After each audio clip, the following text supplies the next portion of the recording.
الرحيم إلى حضرة النبي محمد المصطفى رسول الله صلى الله عليه وسلم وإلى آله وصحبه أجمعين وإلى حضرات جميع الأنبياء والمرسلين عليهم الصلاة والسلام وإلى حضرات جميع الأولياء والصالحين وجميع المؤمنين والمؤمنات والمسلمين والمسلمات الأحياء منهم والأموات وإلى حضرات آبائنا وأمهاتنا وأجدادنا وجداتنا وعشيرتنا ومعلمينا ومن لهم حقوق علينا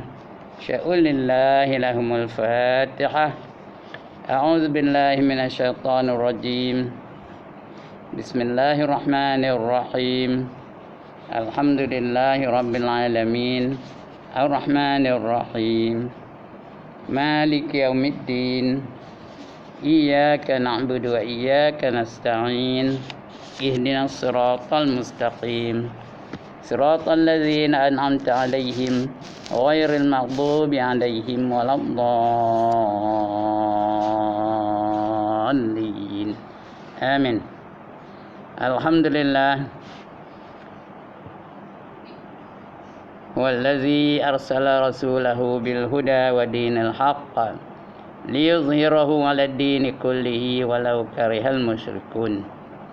والصلاة والسلام على أشرف الأنبياء والمرسلين وعلى آله وصحبه أجمعين. رب اشرح لي صدري ويسر لي أمري واحلل عقدة من لساني يفقهوا قولي. سبحانك لا علم لنا إلا ما علمتنا إنك أنت العليم الحكيم. ولا حول ولا قوة إلا بالله العلي العظيم. Amma ba'd. Yang dimuliakan ahli-ahli jawatankuasa masjid, seterusnya puan-puan dan cucunda yang dirahmati Allah sekalian, alhamdulillah, syukur kita kepada Allah Subhanahu Wa Taala kerana pada petang ini diizinkannya kita untuk berada di dalam masjid yang mulia ini. Bersama-sama kita mengambil manfaat daripada kehadiran kita, iaitu majlis yang kita hadir ini ialah majlis ilmu. Majlis yang dianggap sebagai majlis perjuangan di jalan Allah. Kerana ada hadis Nabi ngabar begitu. Apa kata Nabi? Man kharaja min baiti fi talabil ilmi fahuwa fi sabilillahi hatta yarji'. Barang siapa keluar dari rumahnya dengan tujuan untuk menuntut ilmu, maka dia sentiasa berada di perjuangan jalan Allah sehinggalah dia kembali ke rumahnya. Kalau padam tak sempat nak balik, apa gelar matinya? Syahid. Orang mati syahid antara 7 golongan yang masuk syurga tanpa hisap. Mudah-mudahan kita masuk dalam golongan itu. Jadi keluar dari rumah tu betulkan niat dulu untuk menuntut ilmu. Tapi ilmu yang nak dituntut tu ialah ilmu yang memberi manfaat. Sama ada untuk dunia atau untuk akhirat, tapi dia memberi manfaat je. Kerana ilmu tu ada 3. Yang pertama, ilmu yang memberi manfaat. Itu elok kita tuntut. Wajib pun. Talabul ilmi faridatun ala kulli muslimin wal muslimah, kata Nabi ya. Menuntut ilmu tu difardukan atau diwajibkan kata setiap lelaki dan perempuan. Jadi hukumnya wajib. Apa itu wajib? Dibuat dapat pahala, ditinggalkan berdosa. Kedudukannya mesti buat. Itu wajib ya. Mesti menuntut ilmu. Kerana nak melakukan yang betul kena ada dengan ilmu. Nak sembahyang yang betul kena ada ilmu sembahyang. Nak puasa yang betul kena puasa ilmu puasa. Nak berniaga yang betul kena ada ilmu perniagaan. Nak naik haji yang betul kena ada ilmu naik haji. Nak berjuang jalan Allah kena ada ilmu perjuangan. Itu dengan ilmu yang penting yang ilmu tu. supaya apa kita buat tu betul di sisi Allah, mencontohi baginda Rasulullah sallallahu alaihi wasallam. Jadi ilmu tu yang pertama tadi ilmu yang memberi manfaat. Yang kedua ilmu yang memberi mudarat. Itu ada juga. Bila kita menuntut ilmu hukumnya haram, berdosa. Bila berdosa masuk neraka. Itu ilmu yang memberi mudarat. Contohnya ilmu apa? Ilmu menari,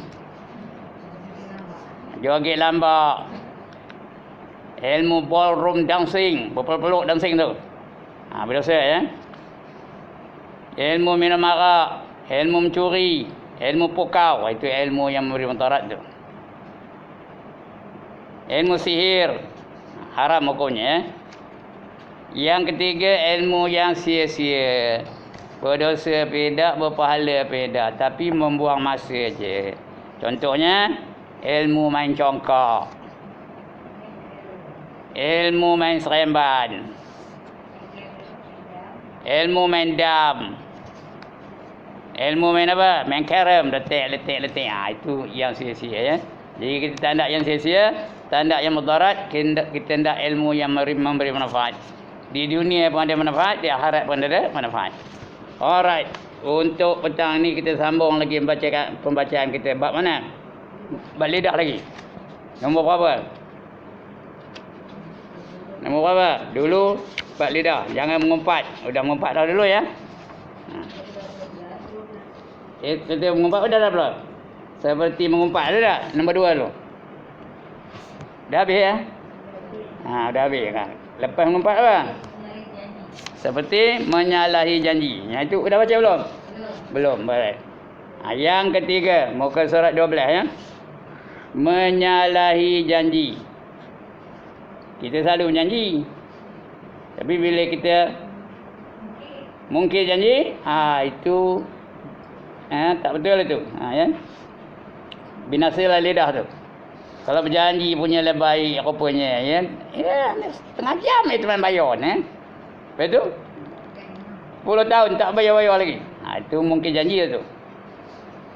Itu di antara tanda-tanda orang munafik. Salah satu tandanya lah mungkin janji. Kata Nabi 3 tanda orang munafik. Yang pertama bila bercakap dia bohong. Yang kedua bila berjanji dia mungkir. Yang ketiga bila diberi amanah dia khianat terhadap amanah itu. Itu 3 tanda munafik. Bukan dia itu munafik betul. Tanda-tanda, memiliki tanda-tanda munafik. Orang munafik itu artinya pura-pura beriman, tapi sebenarnya dalam hati dia tak beriman. Yuzhirul Islam wa yubtinul kufra. Menzahirkan keislamannya dan menyembunyikan kekufurannya. Itu tanda-tanda orang munafik ya.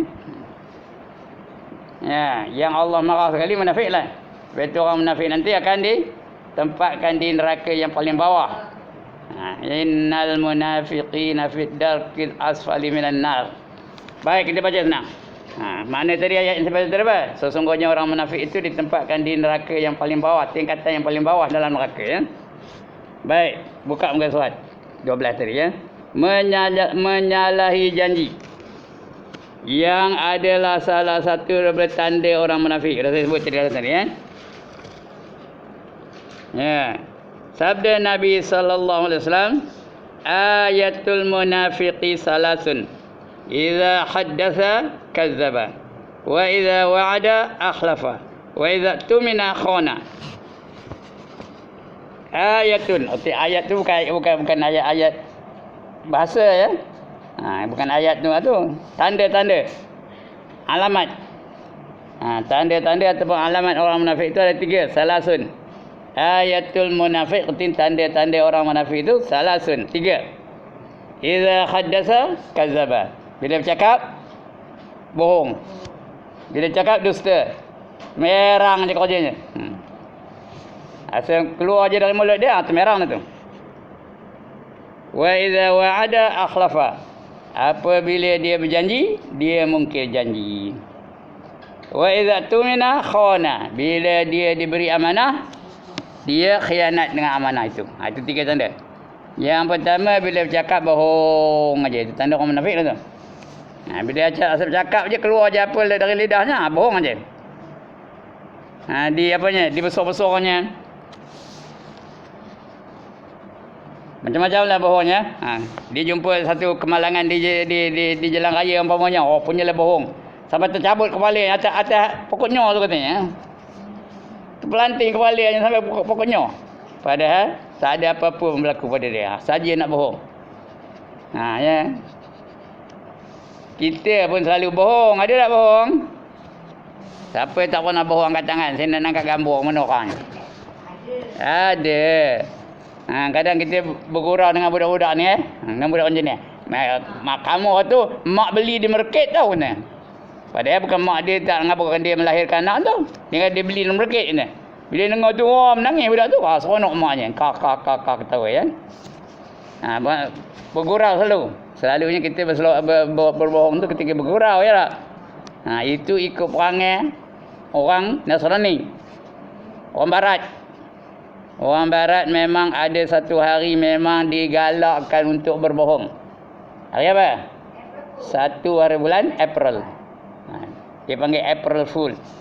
Surat khabar pun ada. Berita-berita bohong tu. Mana pun ada berita bohong. Padahal tak betul. Esoknya dia tulis April Fool. Kita tulisnya. Itu memang digalakkan untuk berbohong tu. Tapi orang Islam tak boleh. Jangan sekali-kali berdusta ya.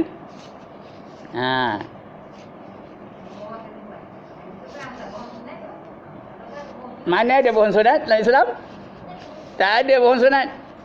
Cuma bohong ada 3 hukum. Yang pertama hukumnya haram, mesti haram. Yang kedua wajib, ada bohong wajib tau. Yang ketiga ada bohong harus. 3 aja. Ya, haram, wajib, harus. Itu bohongnya. Yang haram apa? Bila bohongnya mesti haram dah dosa lah ya. Siapa berbohong dengan sengaja maka dia telah menempahkan tempatnya dalam neraka kata Nabi ya. Man kadzaba ilayya muta'ammidan faqad fatahajjaz aq'aduhu minan nar. Dia telah menempahkan tempatnya ya, di dalam neraka. Barang siapa berbohong dengan sengaja. Jangan bohong tuan-tuan. Kita ni ada tak berbohong? Ada. Dengan Tuhan pun kita berbohong. Ada tak bohong dengan Tuhan? Ada. Ada tak janji dengan Tuhan? Ada. Nanti kita tebak janji. Ini bohong pun tu ya. Bila menyalahi janji tu bohong lah tu. Ya. Jadi jangan ya. Kalau tidak nanti dia akan menempahkan tempat duduknya dalam neraka. Fatahajjaz maq'aduhu ilan nar ya. Dia akan menempatkan tempat duduknya, menempahkan tempat duduknya dalam neraka. Siapa bohong dengan sengaja. Itu tanda munafik itu. Yang kedua, bila berjanji bohong. Bila berjanji dia bohong. Kita ada tak pernah berjanji? Ada tak berjanji? Ya. Akan kuturuti kamu walaupun apa? Walaupun di laut api. Akan ku redah lautan api itu kerana dapat nak berjumpa dengan kamu. Itu punya bohong ya. Padahal hari hujan sikit dah tak boleh datang. Punya bohong ya. Kita pun banyak berjanji dengan Allah. Dalam doa iftitah ada tak baca? Inna salati wa nusuki wa mahyaya wa mamati lillahi rabbil alamin. Itu janji kita dengan Allah. Inna salati, sesungguhnya sembahyang aku, wa nusuki, dan ibadah-ibadah aku yang lain daripada sembahyang itu, wa mahyaya wa mamati, hidup aku dan mati aku, lillahi rabbil alamin, nak ikut perintah Allah yang memiliki alam ini. Itu janji kita, nak ikut peraturan Allah. Udah janji tu. Lepas haji salam, udah buka tudung. Naik atas motor. Naik motor, ngobang rambutnya macam dalam suyo. Ya? Tadi dah janji tu, nak ikut perintah Allah. Nak buat sekali yang disuruh dan meninggalkan sekali yang dilarang. Dan lepas haji janji, udah mula mungkir. Ya. Lepas salam je udah mula. Kalau orang lelaki pula lepas salam dah terus pergi ambil 2 ekor. Ataupun apa? Pakai seluar pendek nebah yang lepas mayang tu. Padahal tadi dah janji nak ikut peraturan Allah. Dan sebagainya. Sama ada lelaki atau perempuan lah ya. Itu mungkin janji tu. Maknanya dia sudah ada tanda-tanda munafik. Kita dah berjanji tu. Banyak berjanji dengan Allah. Tapi kita mungkin janji.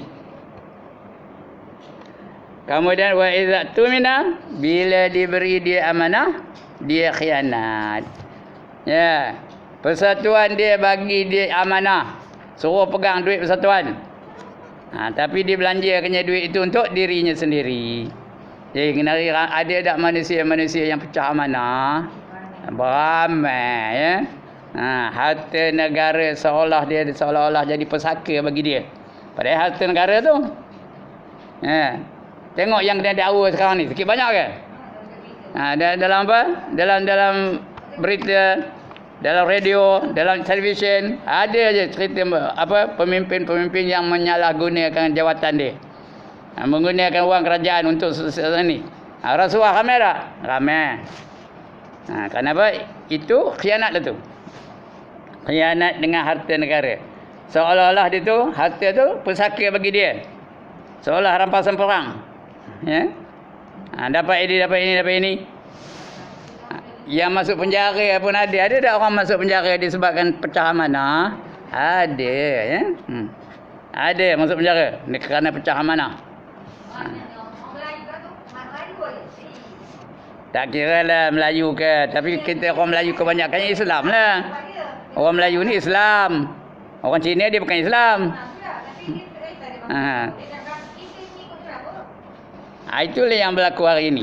Tak kira lah siapa. Bukan di Malaysia aja, di mana-mana pun begitu. Banyak orang-orang yang sekarang didakwa kerana pecah amanah. Itu tanda munafik lah tu. Ya kau dah memang kafir lain cerita. Ini orang Islam ni. Yang jadi apa itu? Mana negara-negara yang apa? Macam-macam ada berlaku ya. Di Indonesia tu 100 juta penduduknya kebanyakannya Islam. Ada tak yang didakwa di mahkamah kerana rasuah? Ada. Kerana salah gunakan kuasa ada tak? Ada. Ya. Di Mesir, negara Islam, banyak berapa juta yang diselewengkan? Di mana? Di Afrika banyak negara Islam tapi banyak yang didakwa di mahkamah. Kerana apa? Kerana pecah amanah. Ya. Baik, baca maknanya. Tanda orang munafik itu 3 perkara. Apabila ia bercerita, ia berdusta. Asal cakap je berdosa tu. Bohong je ya. Apabila ia berjanji kebaikan, nescaya ia menyalahi janjinya. Dia berjanji tak tunaikan janjinya. Itu munafik lah tu. Dan apabila ia diberi kepercayaan, nescaya ia mengkhianati. Yang ni, ia tiada menunaikan apa yang diamanahkan kepadanya. Itu kebinasaan lidah. Berjanji. Nombor 1 tadi cakap bohong. Nombor 2 berjanji. Nombor 3 pecah amanah. Ini yang berlaku hari ini. Tiga-tiga tadi tanda orang munafik ya. Yang melakukan apa? 3 lah. Yang melakukan 3 perkara itu apa? Lidah. Sebab tu kita nak menjaga lidah tu jangan bercakap bohong. Yang kedua, jangan menyalahi janji. Kalau berjanji tunaikan. Janji dengan Allah tunaikan. Janji dengan manusia tunaikan. Saya kerja menyaga tahu dulu. Menyaga ikan di market tahu tak? Saya kerja tu. Kadang-kadang dia datang tu berjanji tahu. Setengah jam aja. Kau saya bayar lah kata. Udah belas tahun dah menyaga. Kupang pun tak ada datang lagi. Itulah apanya yang berlaku ya. Sebelum saya menjaga di market dulu, saya menjaga dari Koma tau. Bawa van. Bawa van dari Koma. Kampung tu kan, kawasan keliling kampung tu. Pergi rumah ini. Oh, ramai yang bawa buku 35 tu, buku 35. Buku apa tu? Buku hutang lah. Cukup bulan bayar kata. Bila sampai cukup bulan tengok, tutup rumahnya. Berkunci dari luar. Tapi ada kanak-kanak dalam rumah tu. Maknanya dia sengaja tutup lah tu. Biar orang tak tahu, takut apa orang minta ya. Itu yang berlaku. Kalau di banyak kan tak tahu ngaburnya. Kalau dikira betul-betul lah tak tahu ngabur berapa banyaknya. Itu dia. Tapi tak apa, iaitu saya dah halalkan pun ya. Dah saya halalkan lantak lah ya. Apa? Tak apalah. Pada menghalalkan tu pahala yang lebih besar daripada menunggu menunggu mengagih hutang. Halalkan je lah ya. Banyak member-member pun ada apa itu. Kawan baik minjam dia tak bayar ada juga. Ya. Jadi halalkanlah lebih baik, senang ya.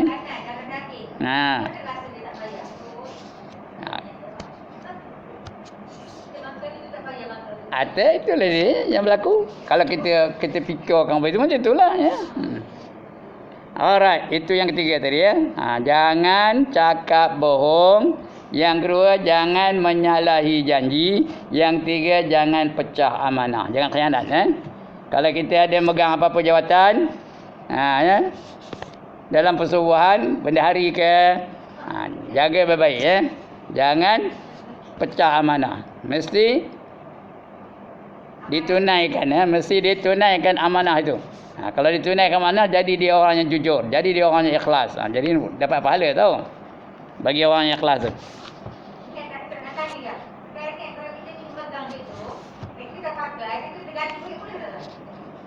Yang pakai tu dia tak boleh tu. Ya. Udah ganti tu baguslah, betul lah, wajib ganti tu, dapat pahala. Tapi masa pakai tu. Boleh lah pakai tu, masa pakai tu tak boleh tu. Ya. Ganti tu memang suruh pun wajib tu. Tapi masa pakai tu susah. Kecuali udah sesak benar, tak ada pilihan lain. Tak ada pilihan lain, kena pakai dulu. Aku nak balik kan, aku ganti. Itu tak apa. Duitnya memang dah ada di rumah umpamanya. Saja pakai sekejap. Itu tak apa lagi. Balik kan, aku gantilah katanya. Tapi nanti nunggu gaji orang nak ganti. Itu tak boleh lagi. Kalau tak sempat, dapat gaji macam mana? Yelah, tulis aje lah.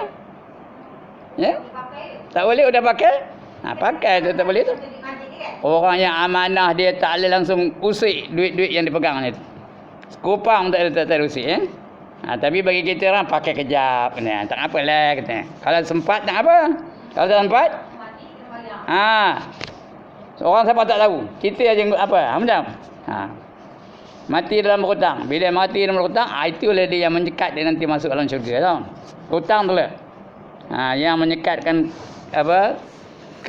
kebolehan dia ataupun jalan dia nak menuju ke syurga tu. Itu ya, yang ketiga, jangan menyalahi janji. Yang keempat, berbantah-bantah. Apa tu berbantah-bantah? Bertengkar-tengkar. Berbantah-bantah. Bertengkar-tengkar sampai tekan-tekan orang leher. Marah ni betul. Sampai tunjuk-tunjuk, apa jengkel-jengkel muka tu. Jangan ya. Dan berkata-kata pada sesuatu yang tiada memberi faedah. Bantah tak apa faedahnya, apa sebentar ya. Kalau dia bertengkar, saya nak menang aja, ambil kamu menang. Ya, teruskan pertengkaran tu lagi. Ini kadang kerana pertengkaran tu membawa kepada perkelahian. Perkelahian membawa kepada permusuhan. Permusuhan membawa kepada pukul memukul, tampar menampar. Ya. Jadi bermusuhan, Islam suruh musuh ke suruh baik-baik. Suruh baik-baik ya. Macam itulah. Jadi jangan bantah-bantah. Kalau tak setuju, cakap dengan baik. Tak setuju dengan ustaz ngajar dia. Khabar dengan ustaz dia. Saya dapat berita dapat dalil opini. Kalau ustaz yang baik dia akan dengar. Dia akan dengar apa hujah murid dia tu. Tak ada dia nak mempertahankan pendapat dia dah. Dia dengar kalau betul, dia akan ikut ya. Tengok Nabi kita Muhammad sallallahu alaihi wasallam. Diperintahkan Allah suruh semayang sehari semalam berapa waktu? Berapa waktu? 50 kali, 50 waktu sehari semalam. Dia tak bantah, dia terima, dia seronok menerimanya. 50 kali sehari nak berjumpa dengan Tuhan. Seronoklah dah.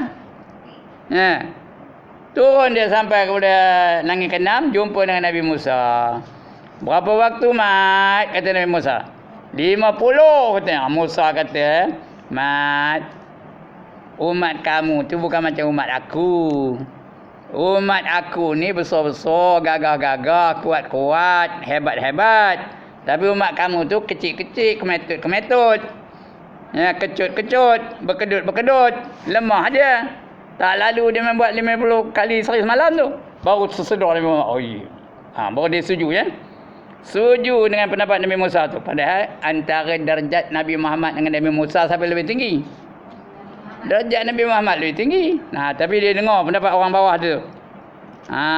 Pergi minta korang lagi wahai Muhammad, kata Nabi Musa. Nabi Musa pun naik kata, minta korang. Dapat korang berapa? 5. Dia suruh lagi naik, minta lagi korang. Berapa kali turun naik? 9 kali. Boleh korang daripada 50, boleh korang 45. Tahu? Sikit hebat tu. 9 kali turun naik, minta korangnya. Kalau perempuan lah, pergi kedai, boleh ke nawar sampai 9 kali nawar? Tina boleh ke? Tak boleh. Tak berani pun. Kena 3 kali nawar, apa kata tokek kedai tu? Ada, apa kata tokek kedai? Kalau saya lah tokek kedai, apa ni? Mikir pindah rumah teman lah senang ni. Ya tak? Dia perli yang begitu. Pasal udah korang nak lagi korang. Ini sampai 9 kali. Korang datang lagi. Korang datang balik. Sampai 5 waktu. Itu pun kata Nabi Musa, minta korang lagi Muhammad. Tak lalu umat kamu kata. Apa jawabnya? Aku malu. Malu aku dengan Allah kata. Lagipun Allah sudah janji. Barang siapa semayang 5 waktu sehari semalam, dia dapat pahala seolah-olah semayang 50 waktu. Ya? Itu yang lekat 5 waktu tu. Pasal Nabi Muhammad malu. Kalau dia tak malu, minta lagi. Mungkin minta lagi, korang tinggal 1 waktu je agaknya. Ataupun seminggu sekali macam orang Kristian. Orang Kristian seminggu sekali semayang kan? Yang lain tu apa nak? Yang lain tu rehat aja, tak ada semayang pun. Tapi mujol pun ya, sampai 5 waktu. Dapat pula pahala berapa? 50 waktu. Itu dia ya. Jadi kalau ada yang macam itu, jangan kita mempertahankan pendapat kita kalau pendapat kita itu tak betul. Kita kena terima, ya. Jangan berbantah-bantah. Iaitu berkata-kata pada sesuatu yang tiada memberi faedah. Itu bantah ya. Kata Nabi, sabda Nabi sallallahu alaihi wasallam, min husni Islam al-mar'i summa al-mar'i tarku ma la yu'ni.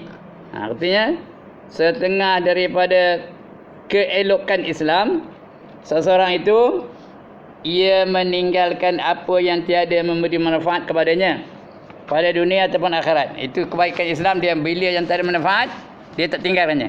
Apa saja kerja tak ada manfaat tak ada buatnya. Main seremban tak ada manfaat, tinggalkannya. Main congkak tak ada manfaat, tinggalkannya. Main dam tak ada manfaat, tinggalkannya. Ya. Bercakap sia-sia, bukan berdosa ya, cakap sia-sia, tak ada apa manfaat, tinggalkannya. Itu kebaikan dalam Islam ya. Cerita pasal kebudayaan orang lain, apa ada faedah, tak ada faedah, tinggalkan. Nak cerita yang baik-baik aja ya. Sebab itu Nabi kata apa?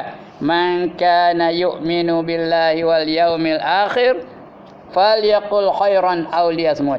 Barang siapa beriman dengan Allah dan hari akhirat, hendaklah ia bercakap dengan baik-baik aja atau diam. Tak boleh cakap baik, diam. Kalau nak bercakap yang baik-baik aja. Apa cakap baik? Apa contoh cakap yang baik? Ya Allah, tak tahu. Subhanallah, baik ke tak? Alhamdulillah, baik ke tak? La ilaha illallah, baik ke tak? Allahu Akbar, baik ke tak? Ini 4 kalimah ni yang baik ni. Kata Nabi, ini 4 kalimah ni ringan di bibir tapi berat pada timbangan. Apa dia? Subhanallah, Alhamdulillah, La ilaha illallah, Allahu Akbar. Itu yang baik-baik lah. Yang lain boleh tak? Boleh. Allah, Allah, Allah, Allah. Nyebut nama Allah baik tak? Baiklah. Nyanyi yang boleh. Ya Allah, Ya Allah, Ya Allah, Ya Allah, Ya Allah, Ya Allah, Ya Allah, Ya Allah. Siapa tak dapat angkat tangan? Siapa tak apa angkat tangan? Itu yang baik-baik belaka tu. Ha? Ha. La ilaha illallah, la ilaha illallah, la ilaha illallah, Muhammadur Rasulullah. Dapat hiburan tak? Dapat tak hiburan? Hiburan pun dapat lagi, pahala pun dapat. Itu hebatnya Islam, bila ikut cara Islam. Hiburan pun dapat, pahala pun dapat. Kalau yang lain, dapat hiburan aja lah. Ya ho janggeli kahai apa? Dapat apa? Dapat hiburan je, pahala tak dapat apa-apa. Lebih-lebih lagi kalau mengajak orang buat maksiat. Itu lagi dapat dosa pula. Hiburan dapat tapi dosa pun dapat. Contoh apa? Sudah saya nyanyi ke sini dulu. Apa? Kalau tidak apa? Ada yang punya. Lagi? Adik, jawab. Sambung. Mari kita jalan bersama. Lagi? Mana saja saya menurut, asalkan jangan main gila. Keng. Itu dapat dosa. Hiburan dapatlah tapi dosa pun dapat ya. Saya cakap ni tak berdosa, contoh aja ya. Bukan ngajak betul-betul. Ya. Jadi kalau yang tadi Yahu jangan geli karet tak ada berdosa lagi. Kerana di Hindustan kita tak tahu apa maknanya. Tapi kalau ngajak orang buat maksiat, mari kita menari, mari kita berjoget, mari kita minum arak, mari kita isap dadah, itu berdosa ya, menyeru manusia kepada kejahatan. Ya. Tapi kalau nak bercakap yang baik-baik aja. Yang baik-baik aja. Allahumma salli ala Muhammad. Baik tak? Ya. Lagi apa? Astaghfirullahalazim. Baik tak? Baiklah tu. Astaghfirullahalazim. Allazi la ilaha illa huwal hayyul qayyum wa atubu ilaih. Taubatan 'abdin zalimin la yamliku li nafsihi darran wala naf'an wala mautan wala hayatan wala nusyura. Ya. Arti panjang benar lah Ustaz. Bukan hafal kami pun. Ambil yang pendek. Astaghfirullahalazim allazi la ilaha illa huwal hayyul qayyum wa atubu ilaih. Siapa tak dapat angkat tangan? Siapa tak hafal angkat tangan? Semua orang hafal. Itu boleh baca. Astaghfirullahalazim allazi la ilaha illa huwal hayyul qayyum wa atubu ilaih. Tak hafal juga, tak hafal. Astaghfirullahalazim. Siapa tak hafal yang ni angkat tangan? Astaghfirullahalazim.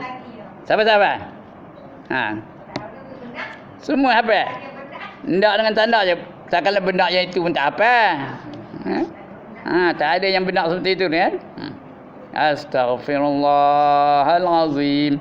Astaghfirullahalazim. Astaghfirullahalazim. Pendek benar. Itu yang baik-baik. Cakap yang baik-baik. Kalau tak boleh cakap yang baik-baik, lebih baik diam. Jangan cakap langsung ya. Kerana kalau kita diam, tidak ditanya oleh Allah Subhanahu Wa Taala. Kalau kita cakap yang jahat, akan ditanya Allah. Ngapa kamu cakap apa ini? Ngapa kamu khabar apa ini? Jadi akan ditanya Allah. Apa saja perkataan kita semua akan dicatat oleh dua orang malaikat. Macam saya ngajar ni. Kalau saya ngajar benda salah, ada tak dicatat oleh malaikat? Ada.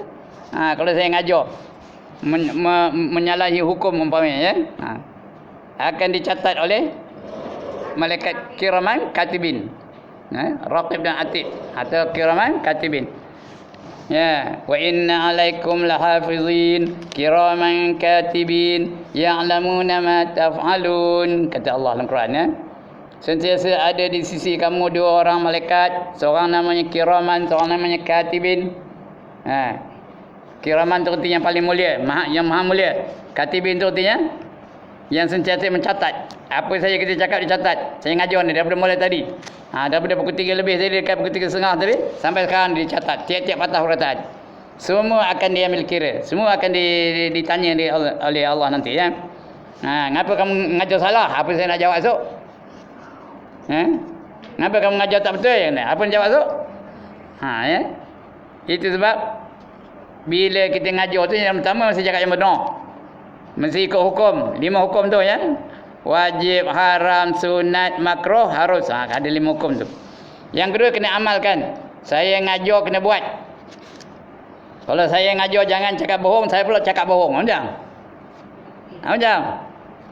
Esok ditanya apa nak jawab. Allah tanya tu, lima taquluna ma la taf'alun. Ngapa kamu bercakap tapi kamu tak buat? Saya menyeru manusia, marilah kita bergotong royong. Saya tak datang macam. Esok ditanya Tuhan. Jadi semuanya kita cakap tu akan ditanya oleh Allah SWT. Tak ada lepas.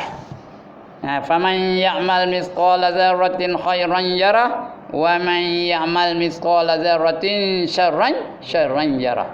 Barang siapa membuat kebajikan walaupun sebesar zarah akan diperlihatnya. Dia akan nampak tu. Ada video besar-besaran. Menunjukkan perbuatan kita. Kalau kita semayang, ada video esok dia semayang. Kalau ada zikir, ada video dia zikir. Kalau dia tasbih, ada video dia bertasbih. Kalau dia bertahlil, ada video dia bertahlil. La ilaha illallah, la ilaha illallah. Ada video yang masuk tahu. Kalau dia bertahmid, dia ada videonya bertahmid. Alhamdulillah, alhamdulillah, alhamdulillah. Kena dengar semua orang. Tapi kalau salah baca pun dengar juga. Hamlah, hamlah, hamlah, hamlah, hamlah. Dengar tu, semua dengar. Apa benda hamlah tu? Apa benda hamlah? Kalau ramlah ada yang nama orang. Ini hamlah. Apa benda hamlah, hamlah? Baik itu sebut betul-betul. Semua akan diperdengar nanti. Begitu juga kejahatan. Kalau dia salah apa? Salah hukum umpamanya. Riba tu haram, dia kata tak apa akhir zaman ni riba tu kena buat, kita tak macam mana nak bangun, macam mana nak maju. Esok ditanya Tuhan. Ditanya Tuhan apa nak jawab? Ya, apa saja. Jangan berbantah-bantah ya. Apa maksud tadi? Setengah daripada keelokan Islam seseorang itu ia meninggalkan apa yang tiada memberi manfaat kepadanya. Pada dunia atau akhirat. Mana yang tidak memberi manfaat ditinggalkannya. Main sayman tinggalkannya. Tak ada apa manfaatnya. Main dam tinggalkannya. Tak ada apa manfaatnya. Main galau panjang tinggalkannya. Tak ada apa manfaatnya. Lagi apa?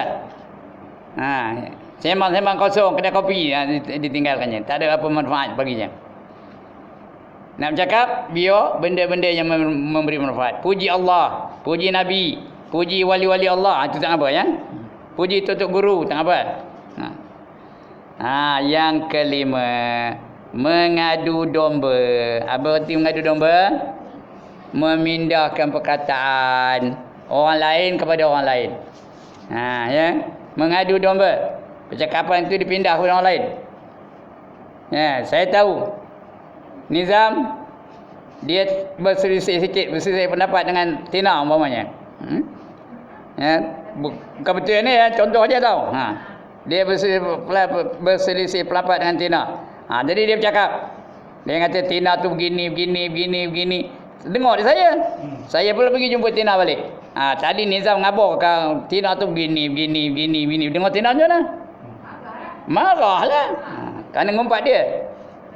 Dia memarah. Ya. Lepas tu bila jumpa Tina dengan Nizam, dia depan je lah. Ya, kami akan cakap begini. Dah belum tengkok-tengkok. Saya pun tepuk tangan dah tepi. Bagus. Itu namanya mengadu domba.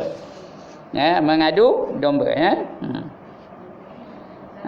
Ya. Namam artinya namamun ya, namamun mengadu domba ya kat Arabnya. Memindahkan perkataan yang buruk yang baik-baik bukan mengadu domba tau. Kataan yang buruk-buruk tu pindah pada orang lain. Supaya dia marah. Bila marah dia bergaduh. Bila bergaduh, seronoklah dia yang cakap dia. Itu cara orang barat dulu menawan ataupun menguasai tanah Melayu ni. Dia tahu bergaduh dengan bergaduh, dia pun campur tangan. Ya, Perak ni bergaduh antara Sultan Yusuf dengan Raja Abdullah. Datang apa? Orang putih. Dia mencampur tangan. Kita boleh selesaikan kata. Ya. Begitulah caranya. Sudahnya apa? Dilantik seorang penasihat British. British boleh tolong katanya. Kamu nak jadi sultan, dia ngabur pada Raja Abdullah. Raja Abdullah patut jadi sultan tapi tak jadi kerana dia tak hadir pada majlis pengkebumian Sultan Mustafa Shah ketika itu ya. Nah, dalam perlembagaan Perak dia mesti hadir dalam pengkebumian hari pengkebumian tu. Tapi dia tak boleh hadir. Kenapa? Kerana dia duduk di Teluk Ensin. Bergaduh dengan Raja Yusof duduk di Kuala Kangsar. Kamu modik je siap, aku panah daripada tepi dah siap dengan apa? Dengan tombaknya, dengan panahnya, dengan pedangnya nak mencari Raja Allah. Kamu modik je siap jadi tak ada hasil dia. Bila tak hasil, lepas pengkebumian Sultan Muzaffar Shah tu, tak ada orang. Raja Allah tak ada. Dilantiklah Raja Yusof jadi sultan. Raja Amrullah pun patut dia raja muda ketika itu. Yang ngamuk dia. Marah dia. Bila dia tahu British marah Raja Amrullah tu, dia pun pergi jumpa Raja Amrullah. Dia pun tanya, "Kamu mau jadi sultan?" Agak je lah bunyi tu, saya tak boleh dengar pun ya. Adakah kamu mau jadi sultan? Apa jawab Raja Amrullah? "Tak leh." Kalau mau British boleh tolong dia. Kamu boleh jadi sultan dan British boleh bagi allowance bulanan. Bukan banyak pun, tak sampai 100 tahu allowance-nya. Tapi masa itu mahal lah nilainya. Duit besar waktu itu. Tapi kamu jangan campur tangan dalam pengurusan pentadbiran Perak. Serahkan kepada British Resident. British Resident itu akan mentadbir Perak. Kamu duduk sebagai sultan perlembagaan saja. British tak akan campur tangan dalam urusan adat istiadat Melayu dan juga agama Islam. Dengar itu dia pun tak apalah kata. Dia tak ada campur tangan dalam adat istiadat Melayu dan agama Islam. Kita setujulah. Bila setuju maka terteralah perjanjian apa gelarnya? Ya Allah, dia minta dia ngaji sejarah ke? Ini cikgu sejarah lu tahu. Perjanjian apa? Pangkor. Nama perjanjiannya perjanjian Pangkor. Tahun berapa? Tahun berapa? 1874. Perjanjian Pangkor. Di situ termaktub bahawa sultan yang dilantik ialah apa? Raja Amrullah. Raja Yusof tu dia dibuang negeri. Dihantar ke Pulau Seychelles. Raja Amrullah jadi sultan. Kemudian dilantik pula British Resident. Apa nama? JWW. Apa dia tu dah? Nama komputer apa ya? JWW. Benar. Orang Kampung Gajang kata ke Tuan Bat kata. Ngeluar dia Tuan Bat. Dia tak tahu menyebut Bush, Tuan Bat ya. Begitulah. Akhirnya Bush dibunuh di mana? Di Pasir Salak. Kerana dia terlalu melampau. Ke-Britishannya tu. Sampai orang Melayu macam tak ada suara langsung. Jadi mereka marah, dibunuh mereka Bush tu. Kemudian ditangkap oleh Sultan Amrullah tu, dihantar pula ke mana ke tadi Sultan Amrullah dia hantar ke Pulau Seychelles tadi. Jadi itu mengadu domba ya. Sabda Nabi sallallahu alaihi wasallam, la yadkhulul jannata nammamun. Nammam tu artinya mengadu domba lah ya. Tidak akan masuk syurga orang yang mengadu-ngadu domba. Tu usahakan nak masuk syurga, mencium bau syurga pun tak dapat. Mengadu domba itu menceritakan keburukan orang lain. Itu namanya mengadu domba agar orang tu merasa marah dengan orang lain. Bila berjumpa dan berdua tu bertumbuh, marah, bergaduh, berselisih faham. Itu nama mengadu domba. Itulah taktik British untuk menguasai India. Satu benua kecil India tu habis dikuasai oleh British. Dia punya cara apa? Divide and rule. Pecah-pecahkan dan lepas tu rebut kuasa. Dan perintah. Pecah-pecahkan lepas tu perintah. Divide and rule. Itu caranya. Sampai habis India tu di bawah kekuasaan British. Dengan tipu daya itulah. Mengadu domba dengan kalau ada pergaduhan antara pembesar-pembesar di India tu, British campur tangan. Itu sampai habis satu benua kecil tu. India tu besar tau, tapi dipanggil benua kecil, subkontinent tau. Itu mengadu domba ya. Sebab itu apa? Mengadu domba tu berdosa besar tu ya. Berdosa besar. Tiada memasuki syurga orang yang mengadu domba. Sesungguhnya ulama telah bersepakat bahawa mengadu domba itu dosa besar. Dosa besar lama ke sekejap masuk nerakanya? Lama. Lama masuk nerakanya kalau dosa besar ya. Kalau sekejap dosa kecil. Tapi jangan berani menuan dosa kecil. Kerana dosa kecil boleh tak jadi dosa besar? Boleh. 6 tempat dosa kecil boleh jadi dosa besar. Yang pertama, meringan-ringankan dosa kecil. Jadi dia dosa besar ya. Dia buat dosa kecil aja, alah dosa kecil aja, jadi dosa besar. Ketika dosa besar, dia tidak terhapus dengan kebaikan yang dilakukan oleh pelaku dosa tadi tak? Tak ada hilang dosa kecil itu. Kalau dia tidak itu, dosa kecil itu hilang dengan dia semayang, dia ambil uduk hilang, dia bersedekah hilang dosa kecil tu. Tapi ini tak hilang kalau dah jadi dosa besar. Nak hapus macam mana? Kena taubat kepada Allah Ta'ala. Yang pertama, meringan-ringankan dosa kecil. Yang kedua, rasa tidak takut melakukan dosa kecil. Kenapa? Kerana dia banyak ibadah. Apa susah nanti aku semayang hilanglah dosa kecil itu? Tak hilang. Tak mau hilang ya. Kenapa? Kerana dia tak ada takut. Patutnya kita takut melakukan dosa itu. Walau kecil pun kita takut. Takut apa? Kalau sekejap aja pun masuk neraka, terlalu nohonya. Kalau masuk neraka 5 minit je dia, lalu noh, lalu noh. 5 minit pun terlalu. Ini kan pula kalau masuk neraka 40 tahun macam. Lagi terlalu nanggungnya. Itu yang kedua ya. Kalau dia rasa tak ada takut dengan dosa kecil itu. Yang ketiga, istiqamah melakukan dosa kecil. Sentiasa buat dosa kecil. Asal keluar pakai seluar pendek. Asal keluar pakai seluar pendek. Asal keluar pakai seluar pendek. Asal keluar pakai cekup aja. Nampak leher, nampak kaki. Asal keluar pakai baju t-shirt. Depan tulis apa? Ya Allah, ada jenuh ngajarnya. Depan tulis apa? Kiss me. Belakang tulis no problem. Depan tulis apa? Kiss me. Belakang tulis apa? No problem. Selalu apa itu? Istiqamah melakukan apa itu ya. Jadi ketika itu jadi dia dosa besar. Bila musim panas apa itulah ya. Tambah September ni diberitakan bahawa negara kita akan mengalami kepanasan yang teruk ya. Itu asal keluar pakai t-shirt, asal keluar t-shirt, depan tulis kiss me, belakang tulis no problem. Esok jadi dia dosa besar. Orang mengeluarkan aurat untuk ditonton oleh orang lelaki yang ajnabi, apa dapat dia? Esok di akhirat digantung dia tu dengan rambut-rambutnya sekali. Rambut tu digantung dengan dia sekali ya. Tak ada orang, bukan mesti tak ada orang, asal keluar je mesti nutup aurat. Ada ke tak ada orang itu bukan masalah kita. Asal keluar dari rumah mesti menutup aurat. Jangan ya. Nak buka aurat dalam rumah.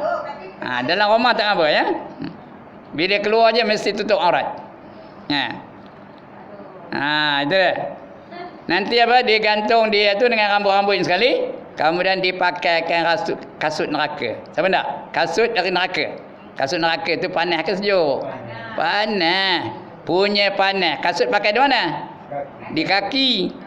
Panas tu sampai kotak. Bila sampai kotak apa jadi otak tu? Menggelegak otak tu. Kata menggelegak otak tu.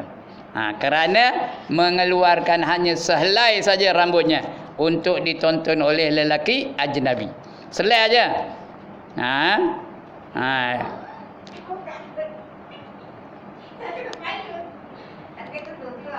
Kalau sengaja, itu yang dapat dia. Kalau tak sengaja tak apa.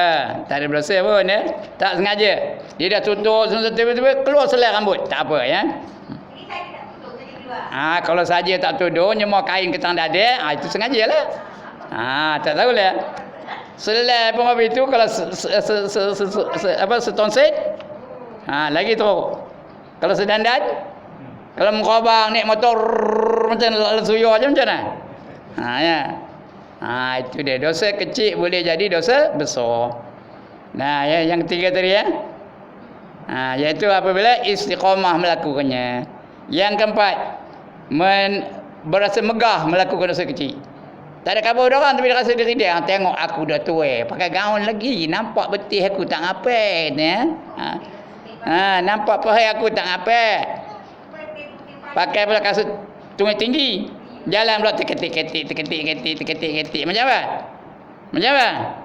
Macam itik. Tak pernah dengar macam itik? Macam itik pulang petang tiada laman lenggang bibirnya merah lagi. Orang lama-lama tu kan tak tahu.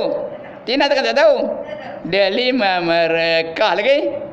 Kain tinggi sebelah, betisnya membayang. Itu dia apa? Nona kampung Bane. Kan nona Singapura. Jadi megah melakukan dosa kecil itu. Jadi dia dosa besar. Tak boleh hapus dengan kebaikan ya. Dia nak hapus dengan taubat saja boleh ya. Yang keempat. Yang kelima, menunjuk-nunjuk pada orang melakukan dosa kecil. Ya, contoh apa?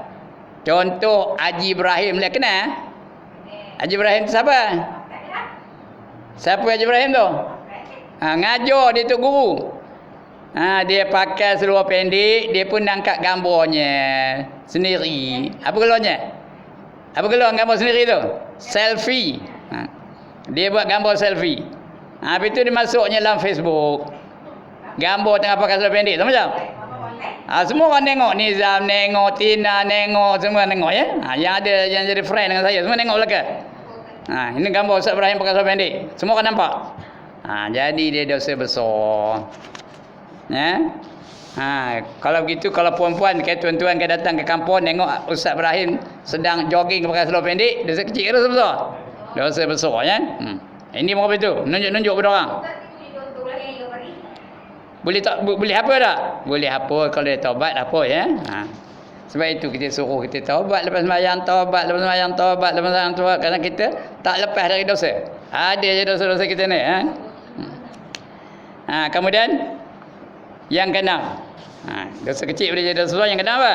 Apabila dosa kecil itu dilakukan oleh orang-orang yang ada pengaruh. Orang-orang yang ada pengaruh. Artinya apa? Kalau dilakukan oleh tok guru, jadi dosa besar. Kalau dilakukan oleh bendahari masjid, jadi dosa besar. Kalau dilakukan oleh pengerusi masjid, dilakukan oleh tok bilal, dilakukan tok siap masjid, itu jadi dosa besar lah. Kenapa? Kenapa? Kerana dia jadi contoh, jadi ikutan Contoh saya lah. Kalau Ustaz Ibrahim pakai seluar pendek, dosa kecil ke dosa besar? Ngapa? Ngapa dosa besar? Kerana yang melakukan itu orang yang ada ikutan.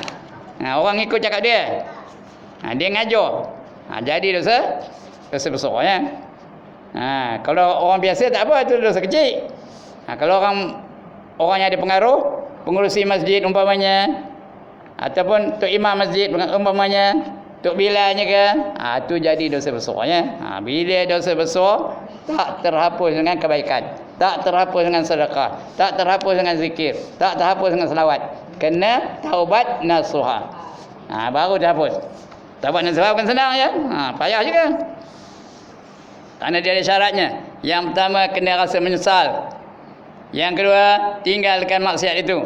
Dan yang ketiga, berazam tidak akan melakukan dosa itu lagi. Itu ya. Kena taubat nasuha, baru terhapus.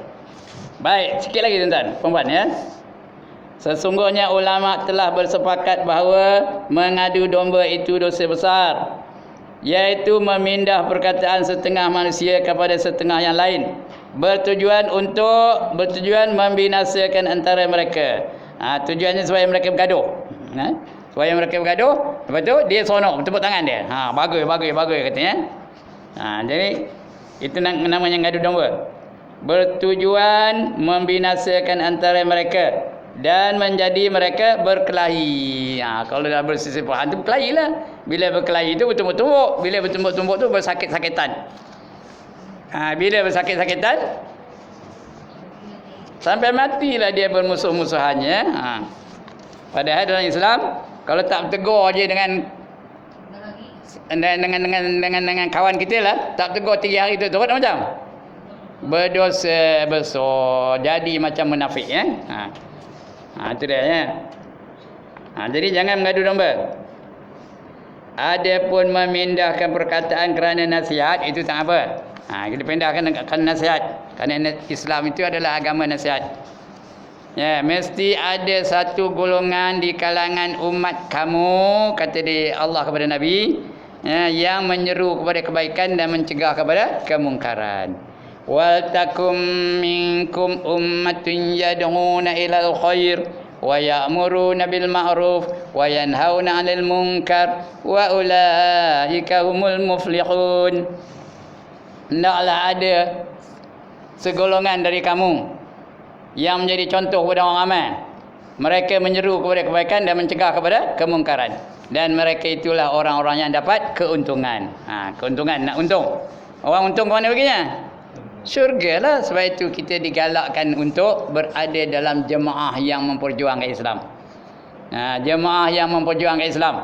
Jemaah yang menyeru manusia kepada kebaikan dan mencegah kepada kemungkaran. Menyeru manusia, mari kita ke masjid, mari kita mengaji, mari kita bergotong royong, mari kita baca Quran, mari kita berselawat dan sebagainya. Itu menyeru kebajikan. Dan mencegah kemungkaran, jangan kamu minum arak, jangan kamu berjudi, jangan kamu isap dadah, jangan kamu menari-nari, jangan kamu bergaul bebas antara lelaki dan perempuan. Itu menyeru kebaikan dan mencegah kemungkaran. Nak ada golongan itu. Kalau jadi golongan itu, wa ulaika humul muflihun. Mereka itulah orang-orang yang dapat keuntungan. Siapa tak nak untung katakan? Di akhirat. Dalam kubur pun untung, bangkit dari kubur pun untung, berjalan dari kubur kepada mahsyar pun untung, di padang mahsyar pun untung, dihisab untung, dapat menerima kitab dari hisab tu untung, meniti siratul mustaqim pun untung. Dan lebih-lebih lagi kalau dapat masuk syurga, untung. Paling untung lagi, sudah boleh masuk syurga, apa lagi untung? Dapat melihat wajah Tuhannya. Itu keuntungan. Siapa tak nak angkat tangan? Saya nak angkat gambar orang tak nak. Semua orang tak ya? Untuk dapat keuntungan. Kalau rugi, di dunia pun rugi. Itu orang rugi lah. Di dunia dia hidupnya apa? Keluh kesah, tak tenang, nak bergaduh je kerjanya, nak metor je kerja, nak marah je kerjanya. Itu dalam dunia. Nak mati esok, lagi teruk sakit mati yang amat sangat. Betul kan? Dia nampak pula malaikat maut dengan rupa yang sebenarnya. Padahal malaikat maut kalau untuk orang yang beriman, beramal soleh, dia datang rupa apa? Rupa pemuda yang cantik, pemuda yang tampan. Suaranya lemah lembut aja. Itu malaikat maut. Tapi kalau dia marah untuk ahli neraka, dia datang menyerupi rupa dia benar. Mana rupanya? Nabi Ibrahim nengok dia pengsan. Punya dah dahsyat rupanya. Jadi dia akan nampak rupa malaikat maut tu nanti. Itu di dunia ni. Kemudian apa? Dia akan nampak tempatnya nanti. Di mana tempatnya? Di neraka. Dia akan nampak api yang menggunung-gunung. Akan nampak apa? Anjing-anjing yang menyala-nyala, mematuk-matuk, ular-ular yang datang mematuk-matuk, memukul-mukul sampai hari kiamat. Itu dia kalau dia ahli neraka ya. Kemudian lagi apa? Dalam kubur, dia akan disiksa dalam kubur. Apa siksanya? Pukulan mungkar dan nakir. Lagi? Dihimpit bumi hingga bersisih tulang rusuk. Lagi? Apa lagi? Dia datang ke ular dan kala, mematuk-matuk, menggigit sampai hari kiamat. Lagi apa dapat dia? Datangkan api neraka masuk dalam kubur. Siapa lalu nohonya angkat tangan. Saya nak angkat gambar orang yang lalu tu. Lantak lah tadi aku. Siapa yang masuk neraka? Angkat tangan. Ini orang yang rugi ya. Di dunia pun rugi, dalam kubur pun rugi, di padang mahsyar begitu juga. Dia bangkit dari kubur rupa seperti babi. Siapa nak? Babi hitam. Udahlah babi tu buruk, hitam pula lagi buruk. Kan. Kemudian diikat kaki tangan tu, dibelenggu, diheret daripada kubur sampai ke padang mahsyar. Di padang mahsyar dia akan dimasuk ke dalam neraka bernama Saqar. Ma salakakum fi saqar? Qalu lam nakum minal musallin, kata Allah ya. Apa yang menyebabkan kamu masuk dalam neraka Saqar? Mereka berkata kami terdiri daripada orang yang tak semayang. Itu dia ya. Dalam neraka itu saya ceritalah ya. Apinya berapa kali ganda? Selemah-lemah api neraka adalah 70 kali ganda lebih kuat daripada sekuat-kuat api dunia. Siapa lalu nohornya kat tangan, itu orang yang rugi dah. Jadi sebab itu jangan melakukan perkara-perkara yang boleh menyebabkan kita masuk neraka ya. Kalau ada, buat dulu, apa buat? Taubat. Itu dia.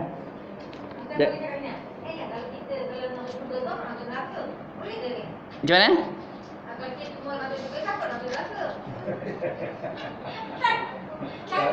Kalau dah semua masuk surga, siapa yang masuk neraka? Kau kata tak?